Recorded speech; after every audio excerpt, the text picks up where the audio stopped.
આપણે હિન્દુ છીએ, ભારત દેશમાં રહીએ છીએ. આપણે માંસાહાર નથી કરતા. We are vegetarian. કોઈ પણ જીવની હત્યા કરી અને તમે તમારું પેટ ભરો છો એ કુદરતથી વિરુદ્ધ છે. કેટલાક લોકો એની સામે આવી આર્ગ્યુમેન્ટ કરતા હોય છે કે તો પછી સિંહ જે હરણને મારીને ખાય છે, ગાયને મારીને ખાય છે, ભેંસને મારીને ખાય છે, એ પણ એક ખોટું કર્મ અથવા તો પાપ ગણાય ને?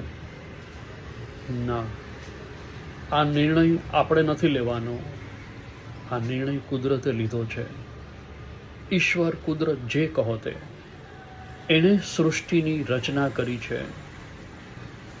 અને આ બધા જ પ્રાણીઓ છે, બોલી નથી શકતા, વિચારી નથી શકતા. તેમ છતાં પણ તેમાં પણ કુદરતે ભેદ મૂકેલો જ છે. સિંહ માંસ ખાય છે, ગાય ક્યારે ખાય છે? ઘોડો ક્યારે ખાય છે? હાથી ક્યારે ખાય છે? નથી ખાતો. જે લોકો નોનવેજ ખાનારા પ્રાણીઓ છે, એના દાંતની રચના અલગ છે, એની પાણી પીવાની રીત અલગ છે. અને આપણે બધા, ઈશ્વરે આપણને બુદ્ધિ મૂકેલી છે, આપણને વિચારવાની શક્તિ છે. આપણી પાસે પેટ ભરવાના સોર્સ બીજા ઘણા બધા છે. આટલી બધી વનસ્પતિ, આટલા બધા ડ્રાય ફ્રૂટ્સ, કઠોળ છે પ્રોટીન માટે. તો ઈશ્વરે ઘણું બધું આપણા માટે રાખેલું છે. આપણે જ તો વિચારી શકીએ છીએ. આપણે જંગલી નથી. આપણે જંગલમાં રહીએ છીએ? ના, આપણે સમાજમાં રહીએ છીએ, સામાજિક પ્રાણી છીએ. તો આપણાથી આવું કેમ થાય? ક્યારેક વિચાર કરજો. આ આખી દુનિયામાં તમને એમ થશે કે હિન્દુસ્તાનને છોડો તો બાકીના બધા દેશમાં તો નોનવેજ જ ખાઈ રહ્યા છે બધા. પણ એનું જ તો તમે પરિણામ જુઓ છો અત્યારે. આ જે ઉથલ પાથલ થઈ રહી છે, તમે સૌથી મોટી દુર્ઘટના જુઓ, અમેરિકામાં જોવા મળશે, ચાઇનામાં જોવા મળશે, જાપાનમાં જોવા મળશે, જર્મનીમાં જોવા મળશે. કારણ કે આ દેશોની અંદર સૌથી વધુ નોનવેજ ખાનારા છે. એ જીવને જીવતા તળી નાખે છે, મારી નાખે છે અને ખાય છે. આપણું મન, આપણો અંતરાત્મા નથી. આપણે વિચારી નથી શકતા કે આવું ન કરાય. અને જેટલા લોકો આવું કરે છે એનું કર્મ એને ભોગવવું પડે છે. અમેરિકાની હાલત તમે લાસ્ટ ટાઈમ જોઈ. આખું શહેર સળગતું હતું. એ આગ એ લોકો બુઝાવી પણ નહોતા શકતા જો ટેકનોલોજી હતી. તેમ છતાં પણ ચાઇનામાં તમે જુઓ, ફ્લડ જે આવે છે એવા તો આપણે જોઈ પણ ન શકીએ. એટલી હદ ખતરનાક હોય છે ને, એટલો વિનાશ વેરે છે.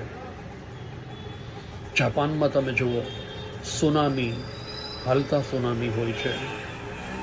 આ બધા જ એવા કન્ટ્રી છે કે જ્યાં મેક્ઝિમમ નોનવેજ ખવાઈ રહ્યું છે. આપણે આપણી જાતને જો હિન્દુ તમે કહો છો, તો પછી શા માટે નોનવેજ ખાઈએ છીએ આપણે? ન ખાવું જોઈએ. ઈશ્વરે આપણી પાસે એક સારી વિચારવાની શક્તિ પણ આપેલી છે ને. આજે પ્રોબ્લેમ તો આ છે કે કેટલાક લોકો ધાર્મિક હોવા છતાં, જે લોકો પોતાની જાતને જૈન કહે છે, જૈન લોકો તો હિંસા ક્યારેય કરી જ ન શકે. એ તો અહિંસાની વાત કરનારા છે. તો પછી જૈન લોકો નોનવેજ શા માટે ખાય છે? મેં એવા અનેક લોકોને જોયા છે મારી નજર સામે જે જૈન છે અને નોનવેજ ખાય છે. માણસ કહેવાને પણ લાયક ન કહેવાય આ લોકો. અને જંગલી કહેવાય. જૈન નો કહેવાય, જંગલી જૈન કહેવાય. આવા અનેક લોકો, ખાલી જૈનની વાત નથી, એટલા બધા પોતાની જાતને ધાર્મિક કહેતા હોય, દીવા અગરબત્તી કરતા હોય, મંદિરે જતા હોય, સભામાં બેસતા હોય, પાછા ખાવા હોય ને ઈંડા જ. સાંજે આમલેટની રેકડી પર ઊભા આરામથી ખાતા હોય. આનાથી વધારે નોનવેજ પણ ખાય છે જે લોકો પોતાની જાતને ધાર્મિક છે એવું કહે છે. તો તમારો ધર્મ તમને આવી પરમિશન આપે છે નોનવેજ ખાવાની, તો એ ધર્મ ખોટો છે. જો તમને આવી પરમિશન આપે છે કોઈ ધર્મ કે હા તમે ગાયને કાપીને ખાઈ જાઓ, મુર્ગાને કાપીને ખાઈ જાઓ, ચિકન ખાઓ, તો આ ધર્મ જ નથી. આ ધર્મ, આને ધર્મ ન કહેવાય. મહેરબાની કરીને એક હિન્દુ છો તો જુઓ તમારી કઈ સંસ્કૃતિ છે. આપણે નોનવેજ ખાનારા છીએ જ નહીં. અરે આપણે તો લોકોને નોનવેજ ખાતા બંધ કરવાના હોય, એને સમજાવવાનું હોય કે આ તમે ખોટું કરો છો. પોતાનું પેટ ભરવા માટે કોઈ જીવની હત્યા કરો છો. તમને ભૂખ લાગે તો તમારા સંતાનને મારીને ખાઈ જાઓ. ત્યાં કેમ નથી ખાતા? કેમ એને આમ ટાંચણી લાગે તોય ઓહો મારા દીકરાને તો લાગી ગયું. તો ઓલું એ કોઈનું સંતાન છે. ઈદમાં બકરીઓને મારી મારીને ખાતા હોય છે. કેટલી બેશરમી છે આ લોકોની અંદર. એને એવો વિચાર નહીં આવતો હોય. અચ્છા, એ લોકો એવું કહે છે કે અમારા ધર્મમાં અમને આવી છૂટ આપવામાં આવી છે. તમે એક વખત યાદ કરજો, આજે આવી વાતો કરનારા છે ને એ મુસ્લિમ સલ્તનત વિશ્વમાંથી ક્યાંય જોવા નહીં મળે, એટલી હદે ખતમ થઈ જશે. નોસ્ટાડમ્સ નામના વ્યક્તિ આગાહી કરી છે. એણે એવું કીધું હતું કે માત્ર હિન્દુ જ એક એવી સંસ્કૃતિ છે જે બચશે, બાકી આ બધા જેટલા આવા નોનવેજ ખાનારા છે, આવા જીવની હિંસા કરે છે, માણસોને મારી નાખે છે. હવે તો ત્યાં વાત આવી ગઈ, એને મારીને ખાઈ જાય છે. એટલે આ જે સંસ્કૃતિ છે આવી, તમે જુઓ એ વિનાશના માર્ગે છે. અંદરો અંદરની લડાઈમાં ખતમ થઈ રહ્યા છે અત્યારે. જ્યાં જુઓ ત્યાં અંદરો અંદરની લડાઈ એટલી. શિયા મુસ્લિમ, સુન્ની મુસ્લિમ, અંદરો અંદરની ફાઇટ જ વર્ષોથી. કાં જગ્યા માટે મરી જાય છે. આ મારો પ્રદેશ છે ને આ તમારો પ્રદેશ છે ને. આતંકવાદ શું છે? આ પોતાના છોકરાઓને આતંકવાદી બનાવે છે. તમે કલ્પના તો કરો, કોઈને મારી નાખવા, કોઈના દેશમાં અંદર ઘૂસીને એને મારી નાખવા. આ શું બતાવે છે? આ હિંસક માઇન્ડ છે. જે લોકો કોઈ જીવને મારીને ખાય છે ને એને કંઈ ફરક નથી પડતો સામે કોણ છે. એટલે એ લોકો શસ્ત્ર ઉપાડી દે છે, મારી નાખે છે લોકોને, નિર્દોષ લોકોને મારી નાખે છે. આ જેટલા જીવ છે આ સૃષ્ટિ ઉપર એ પણ નિર્દોષ છે. તમે એને મારીને ખાઓ છો.